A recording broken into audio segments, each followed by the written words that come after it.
Sir വാഴകളെ ഒരു തെറ്റിദ്ധരിക്കരുത്. വാഴ യഥാർത്ഥ വാഴ വാഴകൾ പലവിധമുണ്ട്. 3 അടിയുണ്ട്, 5 അടിയുണ്ട്, 18 അടി വാഴയുണ്ട്. ഇത് ഞാൻ പറഞ്ഞതല്ല, നമ്മുടെ വൈദ്യുതി മന്ത്രി പറഞ്ഞതാണ്. ഇത് പറയാനുള്ള സംഗതി ഇതാണ്. നമുക്കറിയാം, ഒരു കർഷകൻ്റെ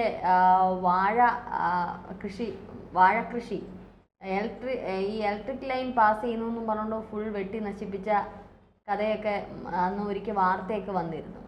അപ്പം അതൊക്കെ വെട്ടി നശിപ്പിക്കും. ഒരു വാഴ നിൽക്കുന്നത് പോലും ഇലക്ട്രിക് ലൈനിൽ തട്ടുമെന്ന് കരുതി അതൊക്കെ നശിപ്പിച്ച് കൃഷികൾ വരെ നശിപ്പിച്ചിരുന്ന ഒരിടത്താണ് ഇന്നലെ ഒരു കുഞ്ഞിൻ്റെ ദാരുണാന്ത്യം ഉണ്ടായത്.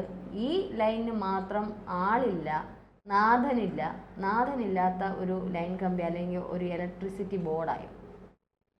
ഈ കൃഷ്ണൻകുട്ടി ഒരു കൃഷിക്കാരൻ കൂടിയാണ് കേട്ടോ. അതുകൊണ്ടാണ് ഞാൻ പറഞ്ഞത്, ആള് പറഞ്ഞത് പലതരത്തിലുള്ള പല വലിപ്പത്തിലുള്ള വാഴകൾ 3 അടി 5 അടി പോട്ടെ, 8 അടിയൊക്കെ ഞാൻ കേട്ടിട്ടുണ്ട്, പോട്ടെ 10 അടി ഞാൻ കേട്ടിട്ടുണ്ട്. ഈ 18 അടി വാഴ ഞാൻ അങ്ങനെ കേട്ടിട്ടില്ല. അതുകൊണ്ട് ഈ പാളങ്കോടൻ ചില ഇടങ്ങളിൽ വളരെ നല്ല ഉയരത്തിലങ്ങ് കയറി പോകും.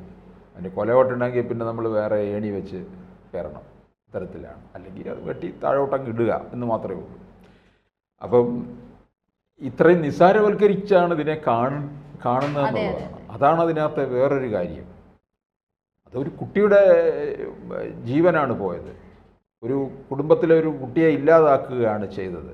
ഇദ്ദേഹം പറയുന്നത് എന്തുകൊണ്ട് അതിൻ്റെ സൈഡിൽ ഇങ്ങനെ ഷീറ്റ് ഇട്ടു, അത് അനാസ്ഥയാണ്. അത് വിദ്യാഭ്യാസ വകുപ്പ് അന്വേഷിക്കുന്നുണ്ട്, അതിന് വേണ്ടുന്ന ക്രമീകരണങ്ങൾ അവർ അന്വേഷിക്കുന്നു. പക്ഷേ അത് ഇലക്ട്രിസിറ്റി ബോർഡ് അറിഞ്ഞിട്ടില്ല, അല്ലെങ്കിൽ അതിൻ്റെ ഉദ്യോഗസ്ഥർ അത് അറിഞ്ഞിട്ടില്ല എന്നുള്ളത്. ഇപ്പോൾ ഒരു പക്ഷേ ഇതിനകത്ത് ഷീറ്റ് ഇടുമ്പം ഒരു പെർമിഷൻ വാങ്ങിക്കാതാണ് ഇവർ ഇട്ടതെന്നുണ്ടെങ്കിൽ തന്നെ ഈ ഇലക്ട്രിസിറ്റി ബോർഡിൽ ഉദ്യോഗസ്ഥർ വന്ന് നോക്കുമ്പോൾ ഇത് കാണാമല്ലോ, ഇതിങ്ങനെ ഇടുന്നത് ഇതാണ്, അല്ലെങ്കിൽ അത് ഈ തറ്റ് കിടക്കുന്നത് അത് കറക്റ്റ് ചെയ്യണം, അല്ലെങ്കിൽ അതിന് വേണ്ടുന്ന കാര്യങ്ങൾ ചെയ്യണം എന്നുള്ളത് അവർക്കറിയാമല്ലോ, അല്ലെങ്കിൽ അവർക്ക് ഇതിനെ സമീപിക്കാമല്ലോ. അപ്പോൾ അവരുടെ അനാസ്ഥ തന്നെയല്ലേ ഇത്.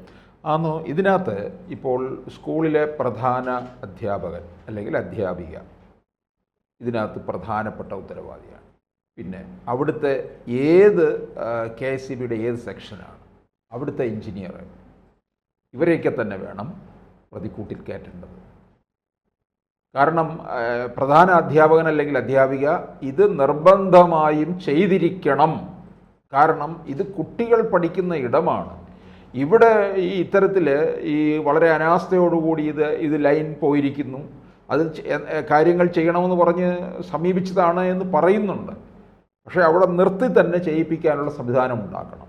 അപ്പോൾ ഇതെന്താണെന്നറിയാമോ, ഇതൊരു ഗവൺമെൻറ് സെക്ടറിൽ വരുന്ന സ്കൂളാണല്ലോ. നമുക്കറിയാം കേരളത്തിലെ പൊതുവിദ്യാഭ്യാസ രംഗത്തെ സ്കൂളുകളിലൊക്കെ തന്നെ കുട്ടികളൊക്കെ വളരെ കുറവാണ്. പ്രത്യേകിച്ച് ഉൾപ്രദേശങ്ങളിലുള്ള വരുന്ന കുട്ടികളെന്നൊക്കെ പറയുന്നത് വളരെ പാവം പിടിച്ച വീടുകളിലെ കുട്ടികളായിരിക്കും. മറ്റ് അൺഎയ്ഡഡ് സ്കൂളുകളിൽ പോയി പഠിക്കാൻ, വലിയ പണം കൊടുത്ത് പഠിക്കാൻ പാങ്ങില്ലാത്തവരായിരിക്കും ഇവിടെ വരുന്നത്. അവിടെ ആകുമ്പോൾ ആ സ്കൂളുകളിലൊക്കെ പോകുമ്പോൾ വലിയ കോട്ടും ടൈയും ഷൂ ഒക്കെ വാങ്ങണം, അതിൻ്റേതായ പണച്ചെലവുണ്ട്. ഇവിടെ അതൊന്നും വരുന്നില്ല, ഫീസില്ല. ചിലപ്പോൾ ഉച്ചഭക്ഷണം കിട്ടിയെന്നിരിക്കും, പ്രഭാത ഭക്ഷണവും കിട്ടിയെന്നിരിക്കും. അപ്പോൾ അതെല്ലാം കുറവായിട്ട് കിട്ടുന്നിടമാണ്. അപ്പോൾ ഇത് വേണ്ട തരത്തിൽ ഈ ഗവൺമെന്റ് സ്കൂളുകളോടുള്ള ഒരു അലംഭാവമുണ്ട്. നമ്മുടെ വിദ്യാഭ്യാസ മന്ത്രി പറയുന്ന 5 സ്റ്റാർ ഹോട്ടലിനെ വെല്ലുന്ന തരത്തിലുള്ള ബിൽഡിങ്ങുകളാണ് സാർ. അത് പറയാം, നമ്മൾ ഇന്നലെ കണ്ടു 5 സ്റ്റാർ ഹോട്ടൽ. നമ്മൾ ഇന്നലെ ഈ കുട്ടിയുടെ ഈ മരണവുമായി ബന്ധപ്പെട്ട ആ സ്കൂളിൽ നമ്മളൊക്കെ വാർത്തകളിൽ കണ്ടു. ആ സ്കൂളിന്റെ ഈ കുട്ടി കയറിപ്പോയ ആ ക്ലാസ് റൂമും കണ്ടു സാറേ. 5 സ്റ്റാർ ഹോട്ടലിനേക്കാളും വെല്ലുന്നതാണ് സാറിന് കാണണം. പണ്ട് ഞാനൊക്കെ 80 കാലഘട്ടം ട്യൂഷൻ സെൻറ്ററിൽ പഠിക്കുമല്ലോ, ഇതുപോലെ 2 ഇടത്ത് ഇങ്ങനെ ഇടയ്ക്ക് തടി വെച്ചാണ്, തടിയുടെ മറവുണ്ടായിരിക്കും, സെയിം അതേ ഇതിലും എത്രയോ ഭേദമായിരുന്നു ആ ട്യൂഷൻ സെൻറ്റർ എന്ന് ഞാൻ ചിന്തിച്ചു പോവുകയാണ്. പണ്ട് ഞങ്ങൾ പഠിച്ചിരുന്ന LP സ്കൂളുകൾ അത് ഇതെല്ലാം സ്ക്രീൻ, ഇങ്ങനെ തടിയുടെ സ്ക്രീൻ മറച്ചിട്ട് ഇങ്ങനെ ഹാഫ് ഭിത്തി കെട്ടി ഇങ്ങനെ ചായ്പ് പോലെ ഇങ്ങനെ ഇട്ടിരുന്നു. അപ്പം അതിൽ നിന്ന് ഈ 80-ൽ നിന്ന് ഇങ്ങോട്ടൊരു മാറ്റം ഉണ്ടായില്ല എന്നുള്ളതാണ് അറിയുന്നത്. ഇതാ തൊട്ട് മുമ്പ് നമുക്കൊരു വാർത്ത, ഒരു സ്കൂൾ കെട്ടിടം ഇടിഞ്ഞു വീണു, തൊട്ട് മുമ്പ് ഒരു വാർത്ത വന്നേക്കുന്നു. പത്തനംതിട്ട ജില്ലയിൽ കടമ്മനിട്ടയിലാണ് സ്കൂൾ കെട്ടിടം പൂർണ്ണമായി ആ കുട്ടികൾ അവിടെ പഠിച്ചുകൊണ്ടിരിക്കുകയാണ്. ഇന്ന് മറ്റൊരു ദാരുണാന്ത്യം ഉണ്ടായി. എന്തോ ഭാഗ്യവശാൽ കുഞ്ഞുങ്ങൾ രക്ഷപ്പെട്ടതല്ലേ സാർ. അപ്പോൾ ഇത് അനാസ്ഥ ഒരു ഭാഗത്തുനിന്ന് മാത്രമല്ല, സിസ്റ്റം ഉണ്ടല്ലോ സാർ. ആരോഗ്യ വകുപ്പിൻ്റെയും വിദ്യാഭ്യാസ വകുപ്പിൻ്റെയും ഒരു വകുപ്പുകളുടെയും ഇലക്ട്രിസിറ്റി ബോർഡിൻ്റെയും വകുപ്പിൻ്റെയും ഒന്നും സിസ്റ്റം ശരിയല്ല സാർ. ഈ സിസ്റ്റം അല്ലേ ശരിയാക്കുന്നത്? അല്ല, ഈ ഇപ്പം ശിവൻകുട്ടി പറഞ്ഞിരിക്കുന്നത് 5 സ്റ്റാർ ഹോട്ടൽ തോൽപ്പിക്കുന്ന തരത്തിലുള്ള, അത് തമാശയായിട്ട് ഈ വടക്ക് നോക്കി യന്ത്രം സിനിമയിൽ ശ്രീനിവാസൻ പറയുന്ന തമാശകളുണ്ട്. അത്തരത്തിലുള്ള തമാശയായിട്ട് നമുക്കതിനെ തോന്നുന്നത്. ഈ അതിനകത്ത് നായികയെ ചിരിപ്പിക്കാൻ വേണ്ടി പറയുന്ന ചില തമാശ പോലെ. അപ്പം ഇതിനകത്ത് സ്കൂളിൻ്റെ ഒരു തരം നിരുത്തരവാദപരമായ രീതി. അപ്പോൾ ഈ കുട്ടികളെ അവിടെ വളരെ ഗവൺമെൻറ് സ്കൂളുകളിൽ കുട്ടികൾ വളരെ കുറവാണല്ലോ.